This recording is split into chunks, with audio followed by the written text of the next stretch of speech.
on one hand, you have university and professor and especially urban economists who are, I think, have a very good understanding of the way cities work. But those people are not involved in the city management of cities. You very seldom see a professor or even an urban economist working for a mayor. They work for university, they write papers for each other that they read, and some papers are very good, but it stays in the university or in the research. On the other hand, in cities, you have a department of urban planners who are mostly engineers or architects like myself, and they fly by the seat of their pants, if I may use this expression. They are confronted every day with the reality of the city, and they have to take decisions about, where to put a sewer line, where to put, a bus stop. They usually take a decision which is not based on very much analysis. And so you have those two worlds of people who understand city, but do not really interfere in cities, or act on the cities. And on the other hand, people who do the work, and they do it as best as they can, but without really any understanding of what a city is like. I found, for instance, one of the most incredible things I found in every city of the world, not only in cities with, medium income or something, but I found that in New York, I found that in Paris. You talk with an urban planner, and the urban planner will tell you, oh, I think that the city is not dense enough. At the same time, the same planners tell you, I think the price of land are too high. Now, any economist will understand that it's only very high price which create high density. So if the planners say we want higher density, it means really we want higher prices. But he thinks it's so the opposite. So I sometimes I compare it to to medicine in the 17th century. So imagine that we have still doctors from the 17th century who have very, very little understanding how the body works. But they have patients and they tell them, well, you should abstain from drinking or you should abstain from eating plantain or something. And they don't have a clue, really. At the same time, you have a university who know exactly how the body works, but never communicated to the doctors. And I think that now in planning, we are a bit at this stage.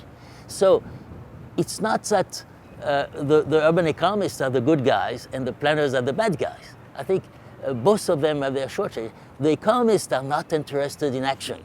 They are academics. They like to write papers for each other and impress each other, how clever they are. The urban people, they are confronted with everyday life. And if they tell the mayor tell them, do something about transport.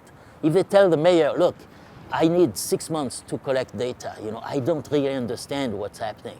The mayor said, no. I have to announce tomorrow that we are going to have a new line of, buses or BRT or something.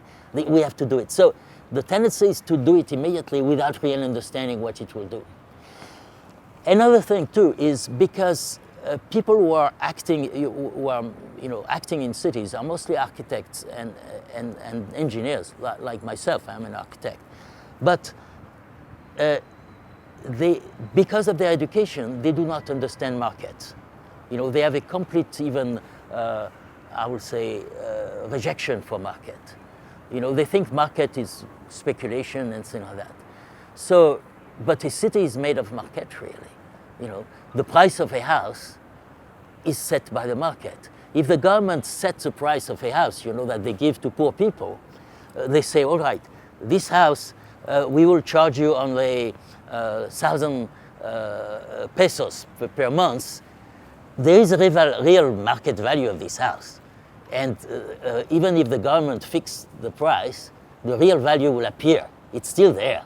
It's hidden, it's still there. That means that the person who will receive the house either will sub-rent it to somebody else because they prefer to have the money, Or maybe they will stay there all their life and never move, even where their income goes up. So you see, the market never disappears. And the problem is that many planners and architects do not understand the market very well, or even have a suspicion of it. Now, the economists understand it, but they don't act on cities. You know, they just comment and say, oh, you have done a bad job, but they just write in a specialized papers.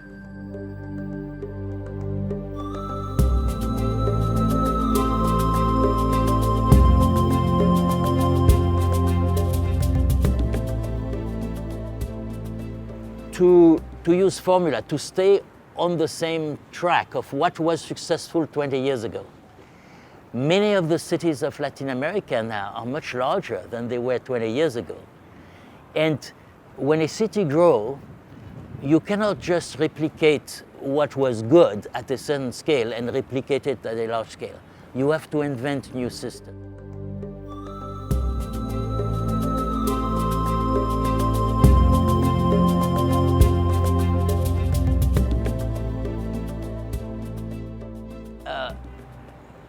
You know, in a way, construction companies are limited in what they are doing because of some regulation. You know, they tend to build for the middle class or upper middle class.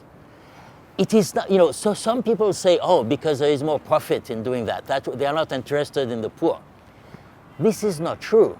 You know, if you look, for instance, at food, you'll find in the city very expensive restaurant, but you will find also food which is very, very cheap and which is provided privately by enterprise.